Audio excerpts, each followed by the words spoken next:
And now it's time for more of Southern California's sports fishing voice. Let's talk hookup. This portion of the show is sponsored in part by Ford, the official truck of Let's Talk Hookup. Rancho Leonero, where your wildest Baja dreams come true. Maui Jim Sunglasses, the choice of the best captains. Shimano Rods and Reels, fish with the best. Shimano. And by Yamaha Outboards, official motor sponsor of Let's Talk Hookup. Here we go. Another great hour of Southern California's sports fishing voice.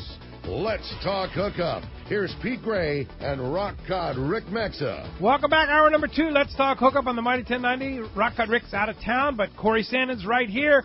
By my side here is a great co-host here, and what an appropriate day for Corey to be here, right? Having a fun time, actually. Are you kidding me? A great time. This is all this information and science and all the stats and everything that go behind it. I mean, almost would put somebody's mind, somewhere else. But to hear the stats and have it all related to calico bass and sand bass and tuna and Lyall and Elena are here. It's right? just like the fisheries scientists actually met doing their work. Like I said, it's like, might just call it romantic myself. Yeah, for sure. Yeah, nothing like a party boat to. So, okay, Elena, shall we do a big shout out to the Canadians this morning? Let's do it. Yeah. Come on. Your family. The whole family's listening from British Columbia. Yeah. Very proud. Yes, They're all tuned in. Yeah. Hello, everybody. Shout out to Elena's them. family. I know. Yeah. Listening on the Mighty 1090 app. Actually on the Let's Talk Hookup app. Yes. Beg my pardon? Yes, sir. Yeah. On the Let's Talk Hookup app, which you can download for free on our Let's Talk Hookup app. It's either on the website, which is letstalkhookup.com. You can download it right on the front page of the website, or you can download it from the iTunes store, the App Store, or the Google Play Store. The Let's Talk Hookup app. It's an amazing app, easy to use, and you can archive. In fact, what your family should do if they haven't already downloaded the Let's Talk Hookup app is they can actually listen live, of course, right now, like they're doing, but then they can listen to the archive, which Adam will post in about right after the show. Each hour is done. He posts it pretty quickly after the hour is done. They can listen over and over again to the archive of their beautiful daughter. Because of Elena. course they would want to. Yeah, of course they'd want to, right? And they will. No. Yeah. Well, my mom's listening in Cancun right now. Oh, in Cancun. Yeah. Wow. So we've got, All quite over. a spread across the continent here. Yeah, for sure. That's pretty neat. Well, hey, a lot of very patient callers, Corey. We should jump into it. The stats are adding up, and let's take Mike from Rosemead. Good morning and welcome to Let's Talk Hookup this morning, Mike. Thanks for hanging in there, Mike. Good morning. I'm 63, and I wish I could surf, so keep it up, Pete. Kudos to you. Thanks. Good morning, everyone. Thanks. Yesterday we had a lot of information about the albacore and how they are pretty much dialed in up there in the northern Pacific area, but not down here. And during the season, we get our migratory yellowfin and the bluefin are doing their thing nowadays. But we hardly hear about big-eye tuna. They're just incidental catches. And do they just not come around our zone? That's one question. And there was another question brought up yesterday, Pete, that you said we can ask the guest, and I can't remember what it was, but maybe you can bring it up, and I'll get off the air. Thank you very much. All right, thanks a lot. Well, what do you guys think? So when we talk about all the tunas, we're talking about a group of species that are federally managed because they're highly migratory. They're called HMS, right? So albacore, yellowfin, bluefin, big eye, they migrate as a function of what the oceanographic patterns are doing. So just because big eye aren't here doesn't mean the population's down, or just because albacore aren't here doesn't mean the population's down. They're just somewhere else. So that's what I would say to the big eye. And I think the question yesterday that we were going to ask was about the albacore being tracked, about their migration with transponders or whatever being tracked. Is that something that's done? Yeah. So they've been putting satellite tags on bluefin, albacore, I think yellowfin also, and tracking their movements all across the North Pacific. We have bluefin that kind of hang around the central and northern Baja area in Southern California and on up into Central California a little bit. Some of those fish travel all the way across the Pacific to Japan. Albacore travel all the way across the Pacific. Usually when they get over to our coast, they're in the central California and northward sort of area. And Traditionally, yeah. And so when the oceanographic patterns change in our favor, then the albacore will move south. And we just haven't seen that in a while. And rightfully so. I mean, understanding we've had wahoo and, you know, yeah, I mean, we've close had to some 80 good conditions. 80-degree water. And Mark Wish talking about marlin in December, you know, a couple weeks ago. And so you add that factor in, and you kind of understand, right? I mean, the albacore, like yesterday, Aaron Barnhill was talking about they like 58 to 62-degree water. Yep. We're barely at 62. Nearly at Christmas time. You know, it's pretty amazing. Right? Yeah. So it all kind of, it makes sense. Yep. Yeah. And one thing that would be really cool would be to find a way to predict when the albacore are going to show up next season. You know, if you could know a season out if they're going to show up or not, that would be really something. And there are folks working on being able to predict migration patterns, but that's a very difficult thing to do. Right? And with satellite tags. Yeah. Yeah. Interesting. Yeah. Wow. That would be Yeah. It may be good and may be bad, because if they can start predict migratory patterns, then the commercial purse seine boats can get on the fish harder, too. Yeah, there's that's that. another downside, right? Mm-hmm. And that's another thing that I heard about Big Eye, is that the purse seine boats down south were using fish aggregating electronic fish aggregating devices that were attracting a lot of the juvenile big eye, and then wrapping these fads and killing a lot of the juvenile big eye. Yeah. I mean, methods make a difference, right? I mean, most of the albacore fisheries, a lot of those are troll caught, yes. that's a pretty sustainable method of catching fish. But maybe the wrapping thing is not. Yeah. And that's, we were talking about that yesterday. I mean, I hate to repeat it again, but it's such a big difference between the pole caught, like Barnhill was talking about, Aaron. They're totally sustainable. There's no bycatch. Right. I mean, they might catch a yellowtail or a bluefin, but 99.999% of their catch is their targeted species, albacore, and the fact they're caught one at a time, put in the chiller, and it might be double the price, triple at the very most, but it's such a different product compared to the skipjack and the way it's caught, the way you're describing the purse seining, the way that's caught. There's a lot of bycatch in with the purse seining and in the tuna in the South Pacific, the skipjack. Yeah. So just look at what you're purchasing, and that Aaron Barnhill albacore caught stuff. You know, the way that's caught, sustainable. No doubt about it. Hey, thanks a lot for the phone call this morning. Let's jump back into it. Let's talk to Tom. Tom's calling from Las Vegas, of all places. I'm sure he's listening on the Let's Talk Hookup app. Good morning, Tom. Welcome to the show. Well, good morning from actually a Starbucks in Las Vegas. How are you doing today? Very nice. What a I wanted to say hi to Elena. She's always very helpful when I come by and ask questions, and I think I've met her husband once. But my question is, for 2018, for bluefin tuna, how does the biomass, at least what you've been able to observe or informally see so far, compared to that of 2017? Have we seen a continued growth pattern that we saw from, say, 2016 to 2017? Off the top of my head, I don't know if there are more fish or more biomass than the previous year, but I would say it's probably comparable. I mean, the last 4 or 5 years now have just been banner bluefin years, just absolutely off the charts, and this year, in my mind, was no different.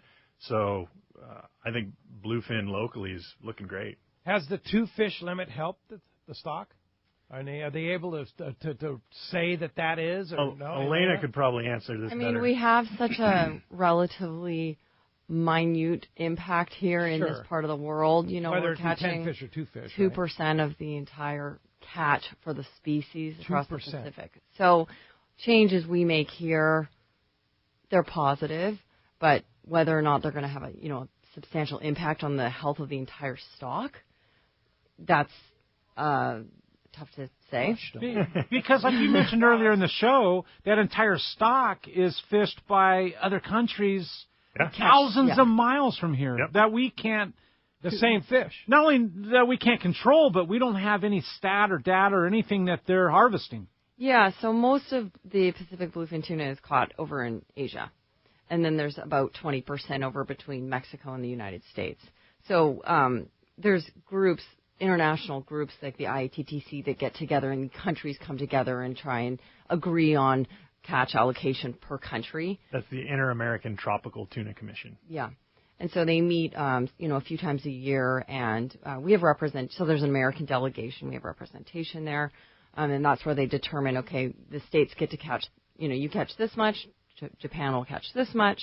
So we went from a 10-fish limit down to a 2-fish limit, which is obviously a pretty large change.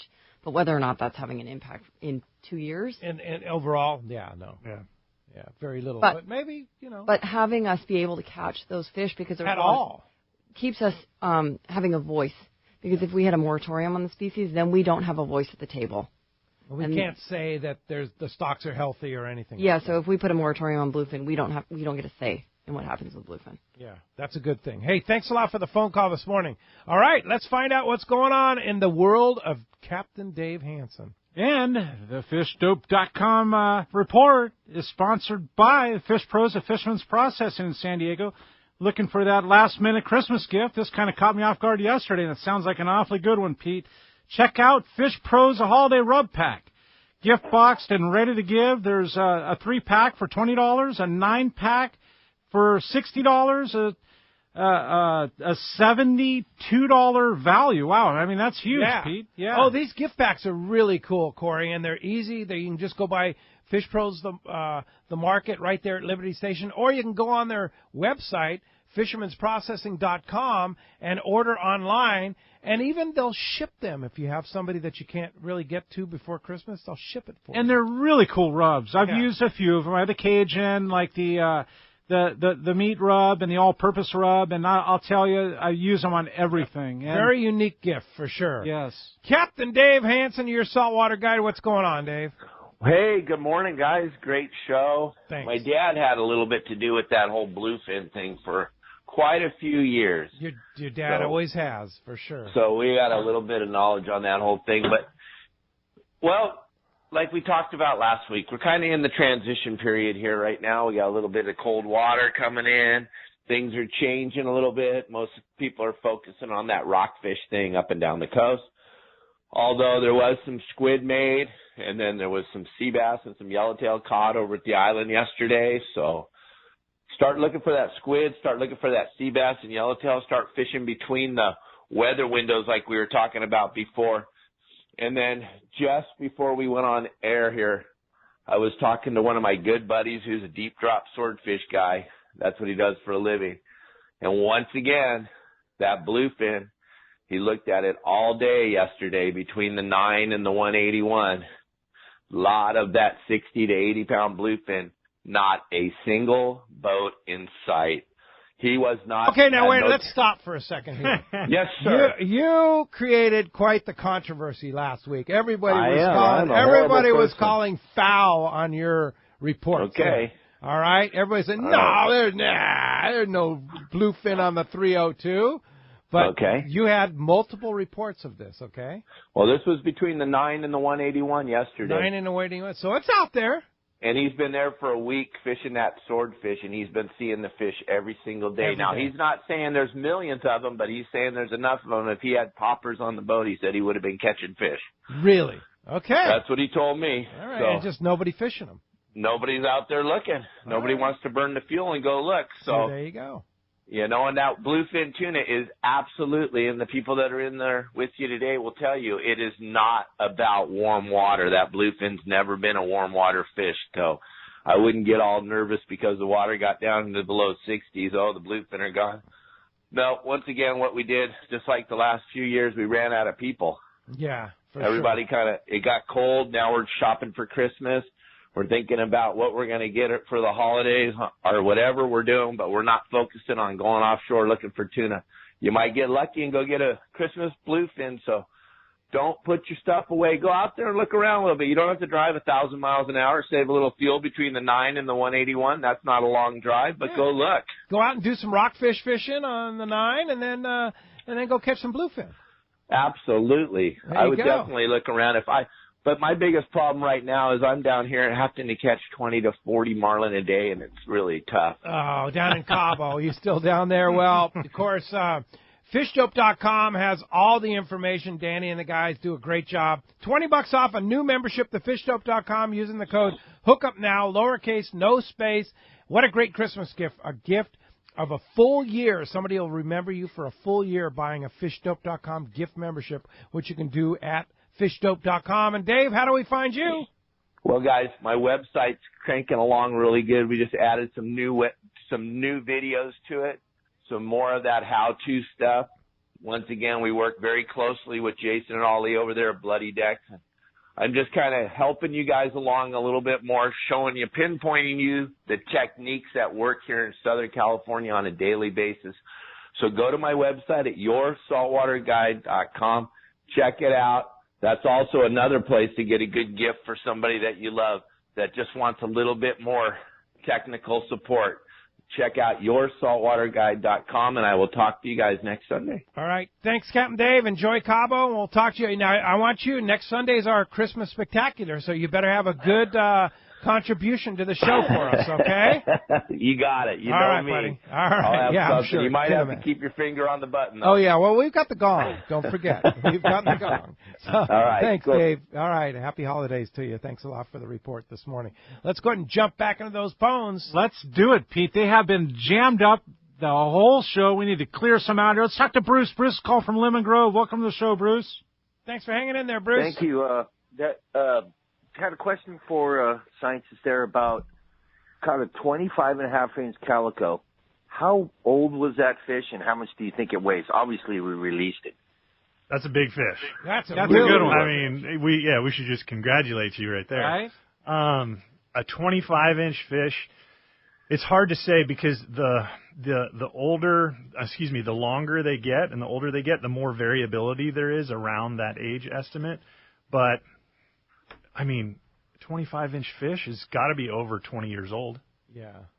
Wow. Yeah, I mean, I would put it anywhere from 7 pounds to 9, somewhere in the 9s for sure. Something like that. That sounds yeah, I right. mean, if it was a long, skinny fish, probably in the 7s, and if it was a robust, absolutely gorging fat fish at spawn time, probably over 10 pounds. Yeah. Corey, what's the largest calico you've ever caught? The largest one I've ever had on the boat was roughly that length, and it was 10 3/4. Wow. But it was 25 inches and 20. Roughly that length, yes. And it was caught and released healthy. It was weighed on a certified international, certified scale. Wow. And we were able to bring it into the dock and weigh it on a scale, put a trash bag, just lightly wet it down so the fish wouldn't take the slime off onto the scale, and weighed it appropriately right back into the live well. It wasn't out of the water. We brought it up in a bucket. It was not out of the water more than 10 seconds, and right back where we released it. So you caught it along this coast? Yes, absolutely. Wow. Yeah, that one was caught from Point Loma. Wow. Yeah. Pretty amazing. That's impressive. It's very impressive. Did it have a tag in it, by the way? A little yellow tag? Not Are you sure? Yeah. I did catch one that had a tag in it, and I saw a bunch of them. I mean, that little yellow tag would zip around like a lightning bolt. You would see them. Yeah. Yeah, for sure. Yep. Hey, thanks a lot for the call this morning, Bruce. Let's jump back into it. Let's talk to Hills. Hills come from Ventura. Welcome to the show this morning, Hills. Morning, Hills. Hey, good morning, everybody. Elena and Lyall, thank you for the work. We owe you so much for what you guys are doing, like Don Hansen was saying. I had an interesting experience. I caught a fish I couldn't identify a couple of years ago at one of my favorite spots that I tried to keep secret, surf fishing, and it was a black and white striped thing. And I looked in my book that I have, nice book, couldn't find it. I called into the show, and Rick Maxa looked it up, and he said, well, maybe it's a zebra fish. And I looked at that, and nope, didn't look like that. So I just saw a post on Facebook yesterday of a barred knife fish that they say may have come from Japan after the earthquake and tsunami in with the debris. Yep. And I a couple weeks ago caught a second one. I released both of them. You're kidding? I didn't know what the heck they were, and and I didn't want to kill them anyways. But so do you guys? What's the scoop on these things? So I think by this time we need a picture. I know. Do you have any photos? No, because I was, my phone's in my backpack and I got my earbuds and I'm like, don't want to kill the thing, so yeah. I didn't. Okay. But if you catch a third one, take a photo. Yeah. So you're right. This species was just recently found off Monterey, I think in the last couple of weeks, and divers have gone out and seen it repeatedly. I don't know if it's just one individual fish. And what's it called? The barred knife jaw, I believe. Barred knife jaw. It kind of looks. It sort of looks like a zebra perch, but instead of that brown and kind of yellow barring, it's like a black and silver or black and white Interesting. barring. And Pretty the cool. zebra perch you're talking about are very similar to an opali. I've seen them diving. They don't bite the hook very often. Yeah, same family. Yeah, they look just like an opali, a little more elongated in the tail section, but they're striped like a zebra. Yeah, they're in the chub family, Yeah. and this species is fairly similar. So far, they're saying they think it's from Japan, but there's actually a population out in Hawaii as well, out farther in the western Hawaiian Islands, so it could be from there. Interesting. I'm not sure. We get larvae and juveniles coming from all over the place, depending on the oceanography. Yeah. Wow. Pretty crazy, Hills. Good one, Hills. Hey, thanks a lot for the call this morning. Appreciate that very much. Hey, this month's CCA California calendar winner is going to win a his and hers gift package. His is Blue Wave Jewelry Tungsten Ring, and hers is a Bob Cox Bone Carver and Blue Wave Jewelry that we heard from Bob the Bone Carver yesterday. So both of them also win half-day passes to C4 Sport Fishing. The winning number on the back of your calendar, 2363. That's the Bill Varney CCA calendar, 2363. Check that number on Facebook and claim your prize on the CCA California website. What a cool deal, man. Hey, when we come back on Let's Talk Hookup, we're going to have more from Lyall, more from Elena, all this cool information, more on Let's Talk Hookup. We come back on a Mighty 1090. Hey, this is Rosie with Cedros Sport Fishing. Cedros Island is considered the yellowtail and calico bass fishing capital in the world, and nobody does it better than Cedros Sport Fishing. We are committed to providing first-class service to our guests, as well as an unforgettable fishing experience. We have made a good thing even better. We now have a direct flight departing to the CBX in San Diego. Leave home in the morning and fish in the afternoon. We have a beautiful waterfront lodge with first-class accommodations and meals. What are you waiting for? Call me at 619-772-7570 or check out CedrosSportFishing.com. Book soon. Trips are going fast. Happy holidays from Fisherman's Landing Tackle. This is Doug Kern. Nothing could be better for that saltwater angler on your list than a gift from Fisherman's Landing Tackle and Shimano. We have the best Shimano has to offer, including Talica, Trinidad A, Therese, Stella, Tranks, Terramar, Colt Sniper, Torium, Tiagra, Flatfall, and much more from Shimano. Bottom line, we have the most complete selection of Shimano saltwater tackle and the knowledge to help you pick out the perfect gift.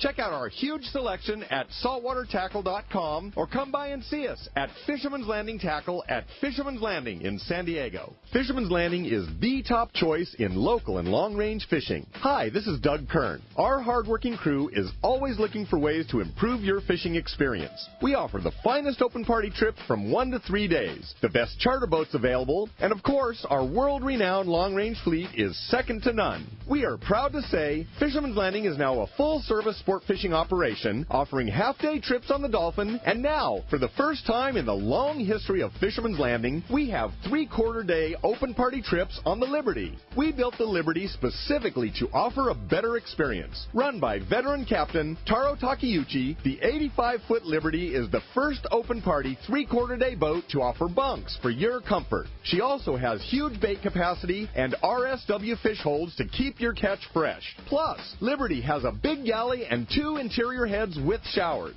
Our open party trips from half-day, 3/4-day, or 1 to 3 day trips can be easily booked online at fishermanslanding.com or give us a call at 619-221-8500. I'll see you at Fisherman's Landing in San Diego.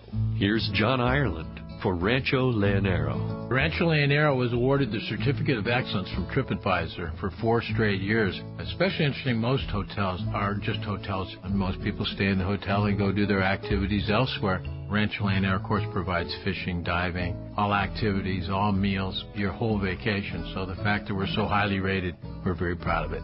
From picking you up at the airport to dropping you off, literally everything is turnkey from there. We make it as easy as we can for you at the ranch. From your meals to whether you're going to go fishing or diving or just hang out by the pool. When you're coming to Rancho Leonero, you are coming to John Ireland's home. I guarantee the best fishing vacation experience in all of Baja. It's unique. There's nowhere that I could think of to get the same experience that you get at Rancho Leonero. Our new reservation phone number is 800-646-2252, 646-BAJA, and RanchoLeonero.com. It's really unique. It is.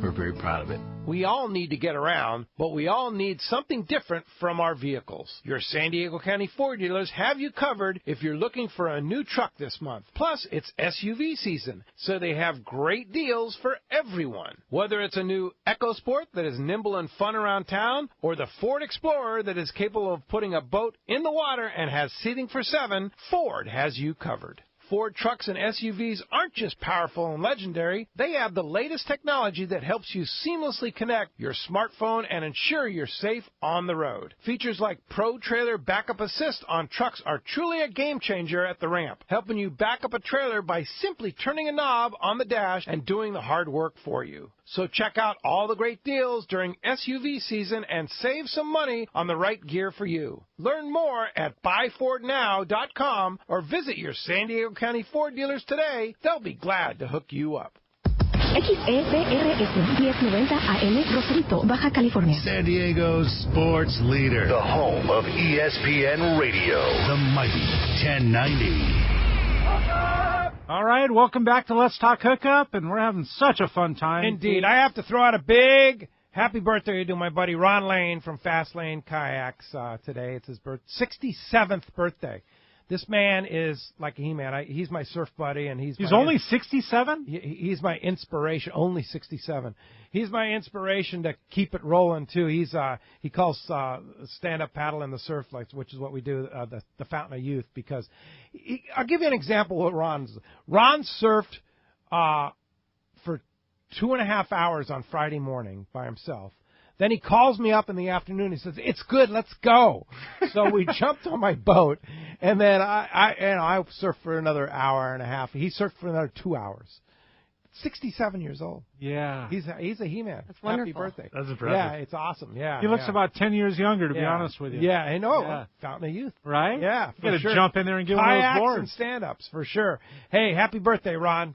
Many more to you. Yeah, right. Let's jump into it, Pete. They are completely packed. Let's talk to Nikita calling from British Columbia. Good morning, Nikita. Welcome to the show. Good morning. Thanks so much for having me. How are you guys? Yeah, great. You sound a lot like our guest here, Elena. I am. I happen to be the 4-year younger sister of Elena. Is that right? And on that note, I also want to wish Lyall a happy 67th birthday for today. Yeah. The old man of the family. The old man. I do turn 40 next August, so we'll see how that goes. Yeah. Yep. Hey guys, just Jason. I just wanted to say really proud of you and all the things that you guys are doing, and don't forget about us here up north.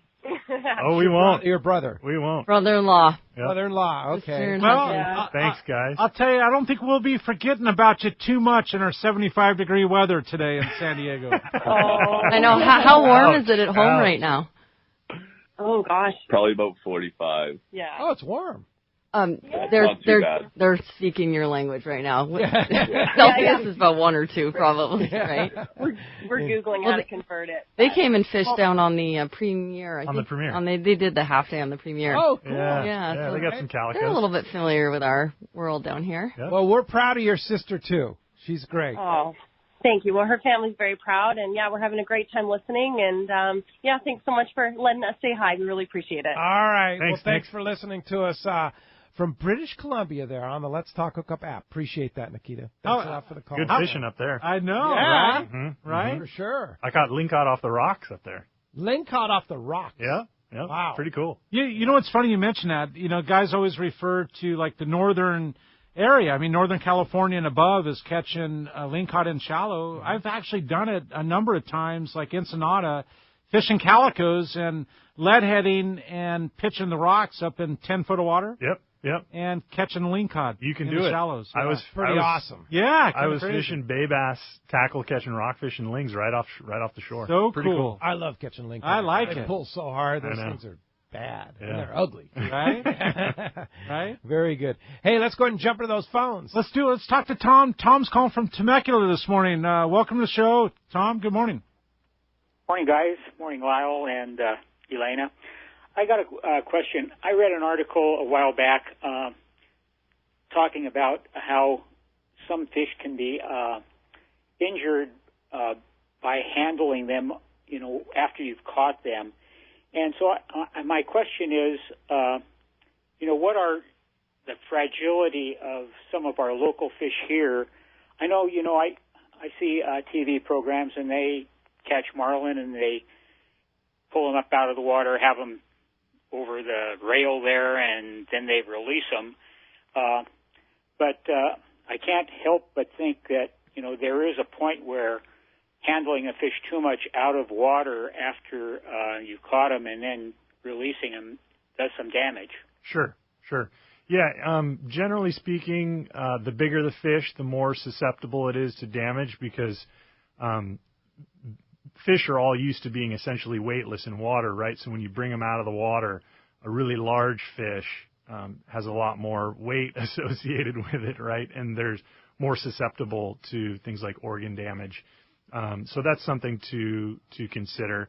So any handling of any fish should just be done with caution. If you're fishing marlin, if you can just kind of hold it by the bill alongside the boat, get your photo and release it, that's a great way to go.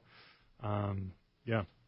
And for the reason of black sea bass and such that we have locally, you're not allowed to bring them over the rail. They can't leave the water. Right, exactly. Yes. Yeah, for that reason. In some cases, it's law. Yeah. Right, exactly. For sure. Yeah. Hey, Tom, good question. Thanks a lot for the call. On that subject, let's talk about descending devices. Oh, yeah. We've done quite a bit of work on descending devices, and this is a subject that I think is so important for our listeners to grasp and understand, and that is to have, if you're fishing rockfish, and I'm all for making it a requirement on a boat, if you're fishing rockfish, if you're not carrying a descending device and using that descending device, shame on you. You should. Yeah. You should.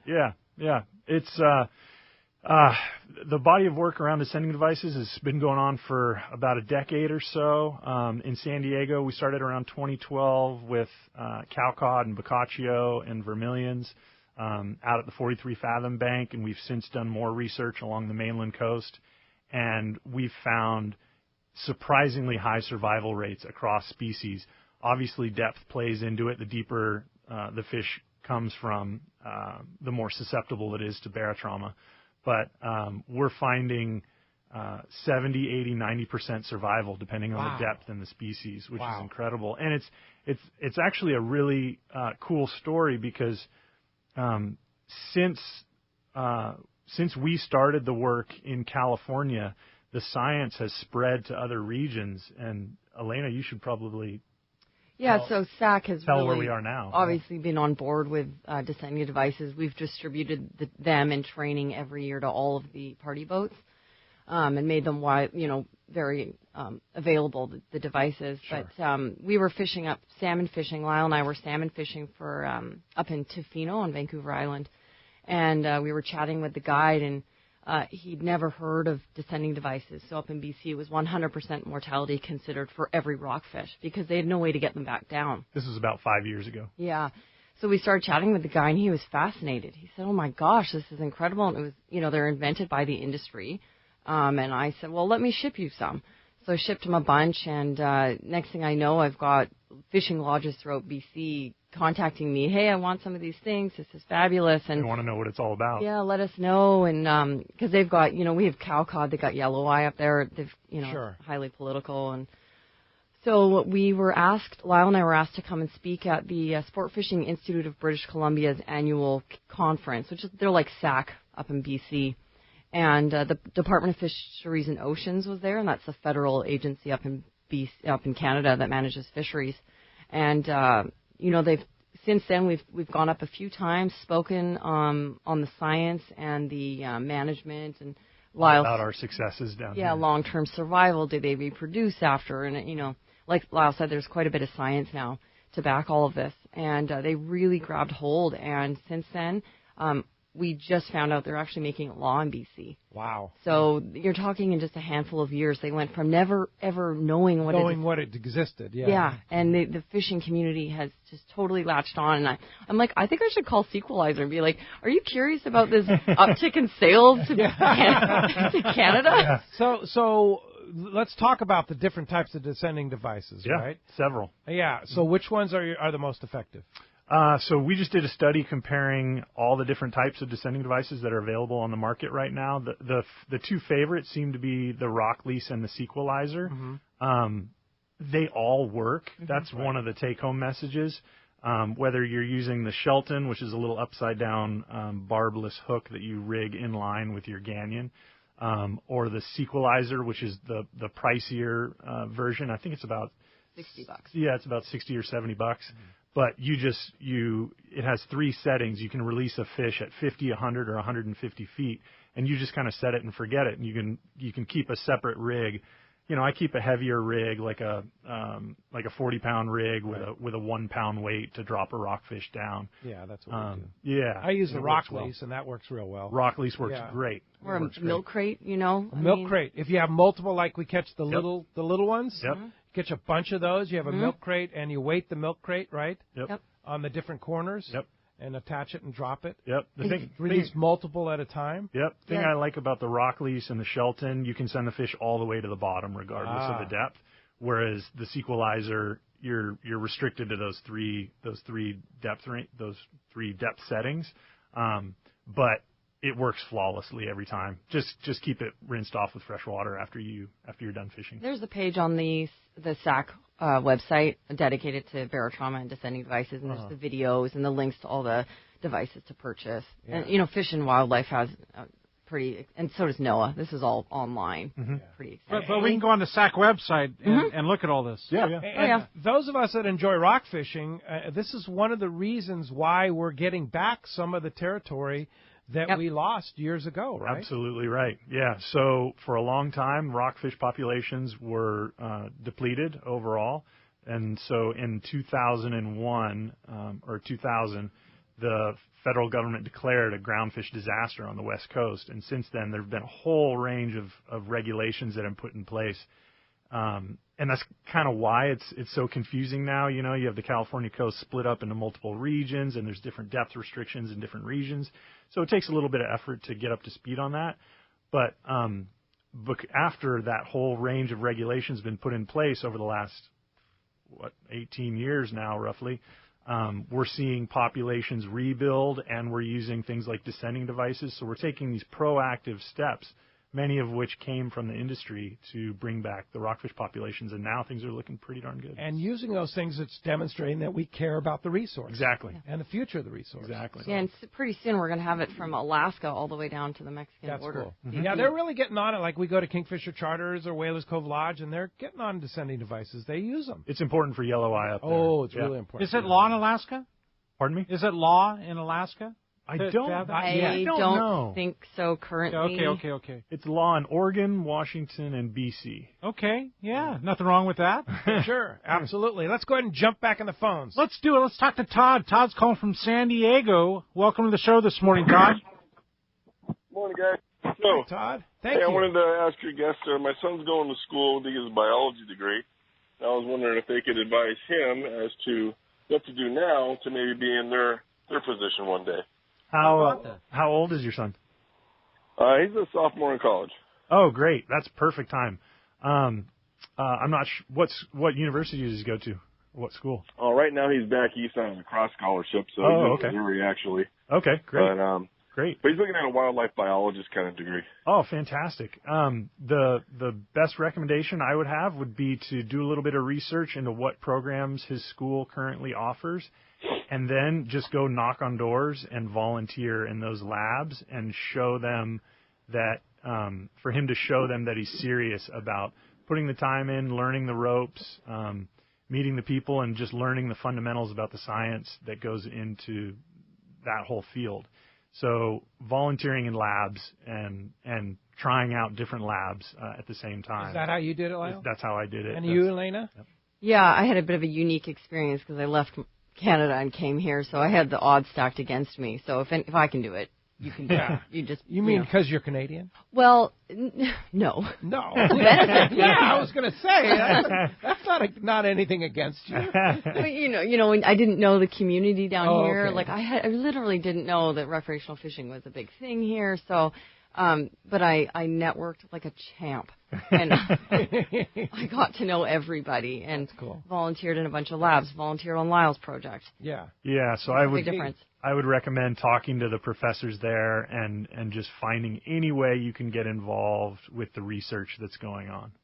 Okay. There you go. Good hints there. Thanks a lot for the call this morning. Good for you, Todd, for encouraging your son to go forward there. Thanks for the call. Yeah, kind of a cool deal. Let's jump back into it. Talk to Gus. Gus calling from Burbank. Good morning, Gus. Gus.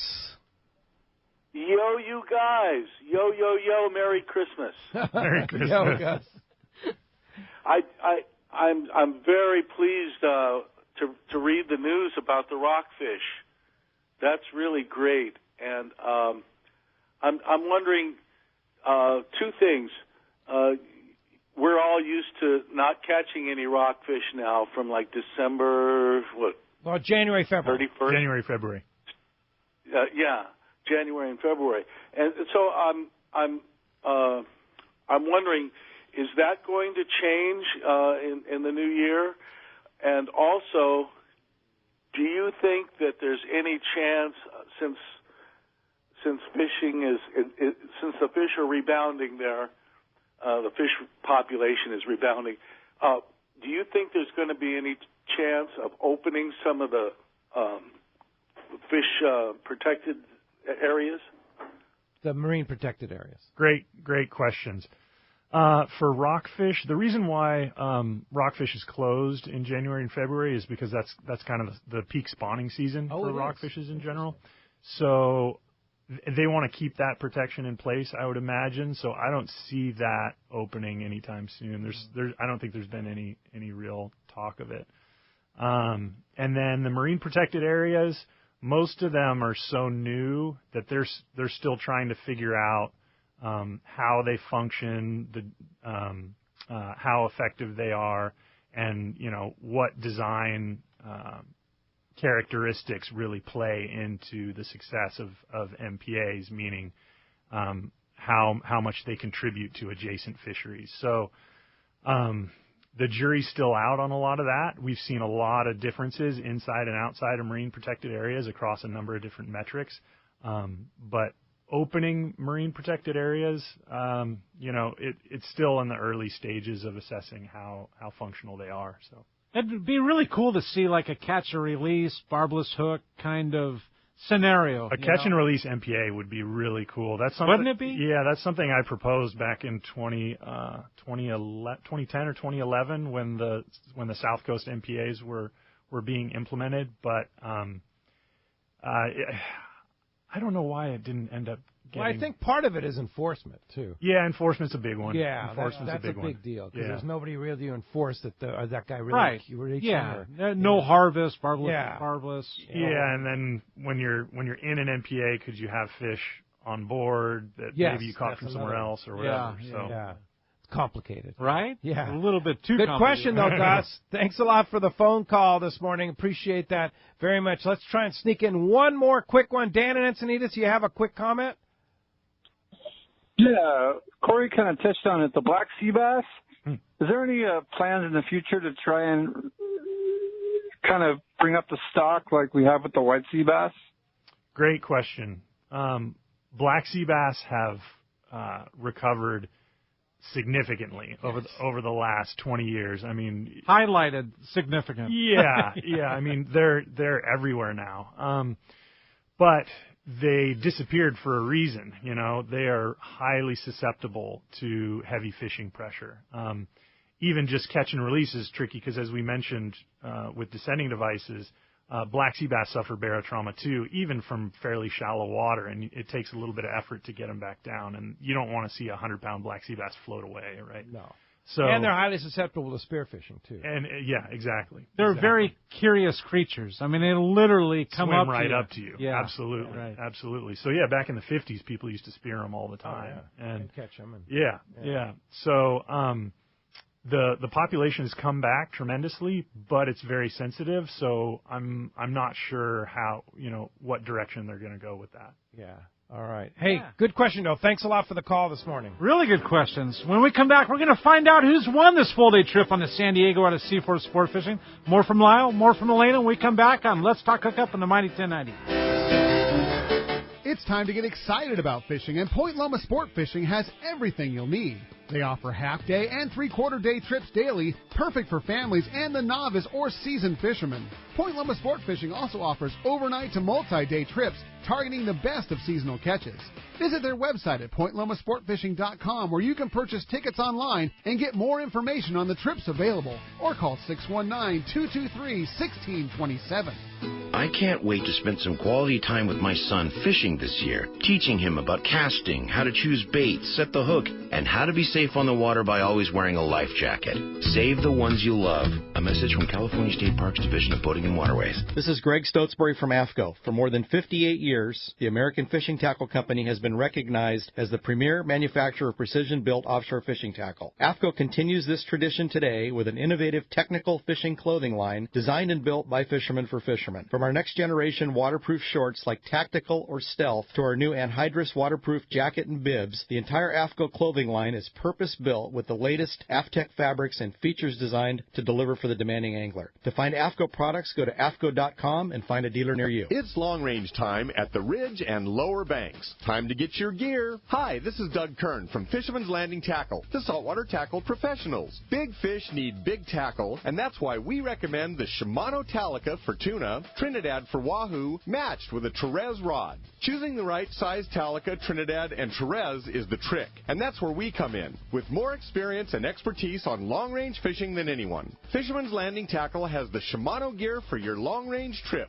Fisherman's Landing Tackle at Fisherman's Landing in San Diego, or on the web at saltwatertackle.com.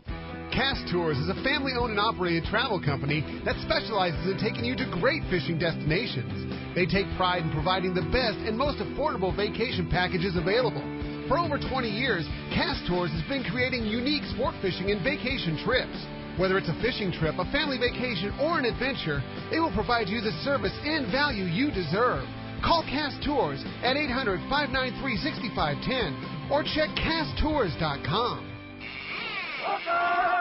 All right, welcome back to Let's Talk Hookup on the Mighty 1090. And man, there's shows that just go by fast, and this was amazing. Oh, just super fast, and just meaning that there's so much good information and just so fun and it flowed so smoothly. And we have a winner. Elena pulled it out of the hat. Todd from San Diego, and another one like yesterday, just a first-time caller, and just lucky enough that we appreciate those first-time callers and lucky enough to win. And he's going to have fun. He's the one that had the son in school, and hopefully will become a biologist at some point. But he's going to enjoy a trip on the San Diego out of Seaforth Sport Fishing. Very nice. Lyall and Elena, you guys are awesome. We've got to do it again. Thank you so much. Anytime. So many people we didn't get questions, and the work you guys do, thank you. I'm saying thank you from myself and all our listeners and all the people. You guys do such great work, and we're very grateful to have you. We really appreciate the time being here. Thank you to the fleet. For me. Yep. Yeah. For being willing to work with me. Yeah. Like you're really tough to work with. No, it's their pleasure. I'm sure every one of them would say that for sure. And all the good work you do with SAC and Ken and stuff like that. Thank you for that. Lyall, keep up the great work with what you're doing. We'll keep tabs on you, and we'll have you back. Appreciate it. All right. Thank you. Thank you. Corey Sandin and I will be back next Saturday and Sunday. Rick will still be out of town. Next Saturday, Jeff from Cedros Kayak Fishing and Ron Lane from Fast Lane Kayaks. That's going to be a great show. Jeff's got some great new stuff from Cedros Kayak Fishing, and, of course, Ron's always got some great stuff. The next Sunday it is the Christmas Spectacular with Captain Mark Wish. You heard kind of a list of what we're doing It's going to be an amazing show with some amazing prizes. Your best contribution to the show, you could win some fabulous, fabulous things. And from us here at Let's Talk Hookup, for sure. Thanks to Adam on the other side of the glass for all he does. Check out the Let's Talk Hookup app, letstalkhookup.com on the web. Everything you need to know is right there. Thanks for listening today. We'll see you next week right back here on the Mighty 1090.